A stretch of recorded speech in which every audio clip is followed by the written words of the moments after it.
Bonjour, bienvenue dans la cuisine de Dame Nature.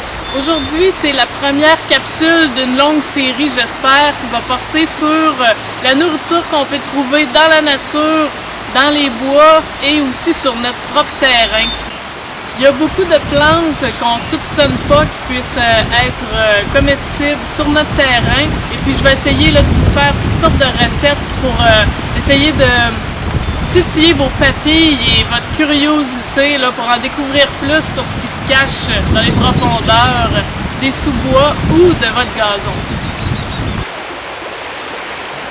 Bonjour, bienvenue dans la cuisine de Dame Nature. Aujourd'hui, pour cette première capsule, vous voyez, la nature fait à peine se réveiller, on est la fin avril et c'est le temps des têtes de violon, des crosses de fougères. Aujourd'hui, je vais vous montrer comment les cueillir et les apprêter pour une délicieuse entrée ou plat d'accompagnement. Tout d'abord, comment choisir les bonnes têtes de violon? Il y en a qui sont pas bonnes dans la nature. Vous voyez ici, j'en ai un super exemple. Ceux-là qui sont poilus sont pas comestibles, on les cueille pas. Et souvent, là, sont mélangés à travers celles qui sont comestibles, comme celle-là ici. Vous voyez la différence entre les deux?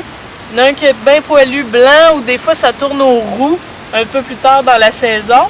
Et puis celles-là ici sont toutes vertes et ont une espèce de petite membrane, une petite peau qui s'enlève facilement. Là. Alors celles-là sont comestibles, c'est celles-là qu'on va cueillir. Alors les crosses de fougères qui sont comestibles, ou en fait les fougères en général, poussent le long des cours d'eau. Et donc c'est facile d'en trouver là, tôt dans la saison, je vous dirais fin avril, début mai, ça dure quelques semaines, mais il faut les cueillir quand elles sont pas vraiment plus longues que ça. Il ne faut pas qu'elles soient trop déroulées. Ici, sur un plan, aussi, c'est important de cueillir d'une façon responsable. Sur un plan, là, il y en a peut-être 5-6. Moi, je vais en prendre à peu près 3. Je vais en laisser au moins 3. Et puis, je vais les couper soit avec un couteau ou avec mes mains. Comme ça, ici, long comme ça, c'est parfait. Et puis, je vais me promener de plan en plan, en laissant toujours pour que le plant puisse continuer à pousser et qu'il y en ait l'année prochaine. Vous voyez, cette variété-là aussi, ce n'est pas comestible. Elle est rouge, donc très différente de l'autre qui est comestible. Vous voyez ici, j'en ai cueilli assez, alors on va aller cuisiner ça.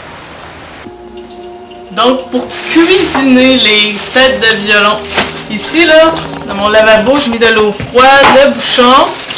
Il faut d'abord les nettoyer pour enlever la petite pelure. Et ici, je fais couler de l'eau, hein? Mon assistant fait couler l'eau. On les brasse pour enlever toutes les petites pelures rousses sur les têtes de violon. Il y a plusieurs précautions à prendre pour cuire les têtes de violon qui ne se mangent pas crues à cause d'une toxine qui est difficile à digérer. Alors ici, dans un chaudron, je vais les faire bouillir. Mon eau est chaude un peu, c'était pour que ça soit plus rapide. Vous pouvez le mettre dans l'eau froide et faire tout bouillir ça en même temps. Alors, je vais amener ébullition, mais je vais faire bouillir de 10 à 12 minutes. Au bout de 12 minutes de cuisson dans l'eau bouillante, vous voyez, l'eau est devenue brune. Alors, la toxine est sortie et il ne faut plus qu'il soit trop al dente. Il faut qu'il soit quand même là, assez molle sous la dent. Et je vais couper la cuisson dans l'eau froide. Donc, une fois que la cuisson a été coupée dans l'eau froide, je les ai égouttés.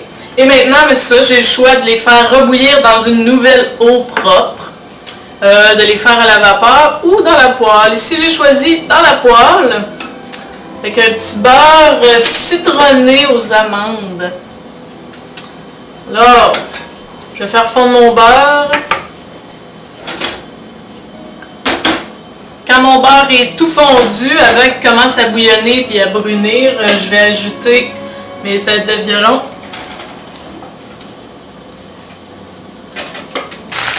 Quand ça a commencé, vous voyez, il restait encore de l'eau dedans, il faut que ça bouillonne. Je vais la laisser un petit peu s'évaporer à grande chaleur. Là ici, j'ai un petit jus de lime ou un jus de citron. Je vais en mettre un peu.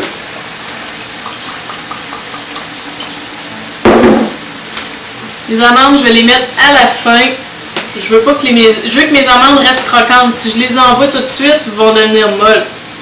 J'ai mon zeste de citron, la ciboulette,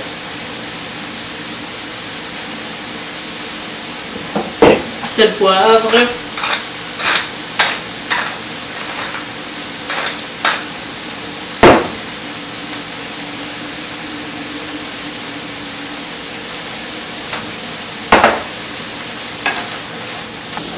alors, c'est prêt. Je ne voulais pas les faire griller. Hein. C'était vraiment plus pour les faire revenir là, dans un petit gras avec mes assaisonnements. Et là, ici, j'ai coupé ma cuisson. Je vais ajouter mes amandes. Et on va servir aussitôt. Bon appétit!